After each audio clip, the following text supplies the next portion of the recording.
nejmilejší královničkou bude a ověnčí čbán květy, které neduch léčí. Za královnou v průvodu je vždycky odedávna místo pro družičky, za nimi pak poskakují chlapci prostořecí. Všichni nesou motyky a háky, i lopaty vzali, hrábě taky. Děvčata pak plnou náruč kvítí, vyšňořenou královnu si vedou uprostřed. Svěží jak jaro, bude jí 14 let. Z lesa vítr vyběhl a jde jí políbit. Chtěl se dát s nimi do tance, teď ne větře. Veď nás k studánce, která je nejvíc zarmoucená. Vedl je. Přes trávu, přes kvítí, chtěl by se také z pramene napíti. Po jejich boku stichl jako plyn. Vedl je přes trávu, přes kvítí, chtěl by se také z pramene napíti. Jdou vážně jak široké řece, jež moři spěchá a přece jejich studánku skryl jenom keří lístky. Do půlkruhu obstoupili pramen. Sotva dýchá, tolik bláta neví. A do trávy položili líče, lopaty a misky. Kámen odvalili, pramen rozpředl se jako kotě. Nechali jej s královničkou o samotě, když do trávy rozprostřela šátek bílý. Pak všichni za ruce se vzali a kolem těch dvou kolo udělali, ústa k písni našpulili.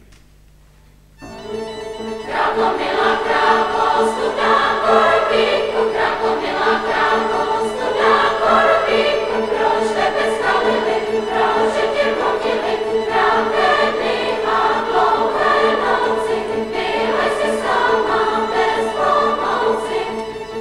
Krávomilá krávo, studá korbíku, už si v naší moci.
Připravili hrabice.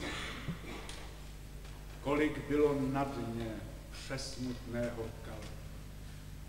I stružka, která krmí blatouchy a plánky, rychleji se zvedá, jak modř žilek pod bílými spánky, když jí bláto vybrali a rýč zazvonil o čistou skálu. Rmut a bahno z těch kalných vod nesou od břehu 3 kroky na východ. Z rýčů rozhodí je tam, kde nejvíc slunce pálí. Teplo pročistí je, vyžene z nich síly temné. Z rmutu se stane čistá země, kterou strom i zrno chválí.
Za sebe je hodila a k oblakům pravila.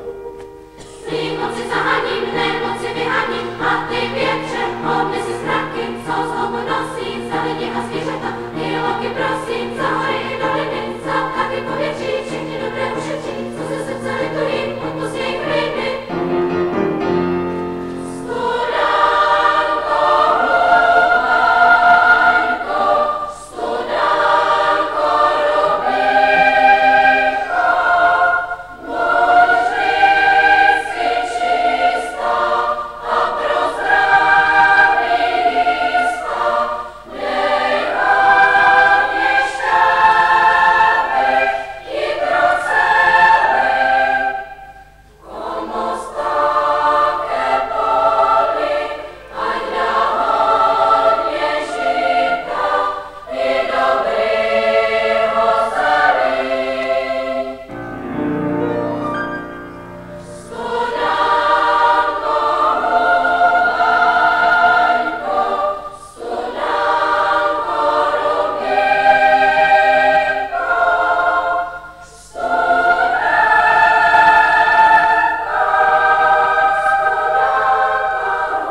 studánku za ruce vzali a až do vsi s ní utíkali.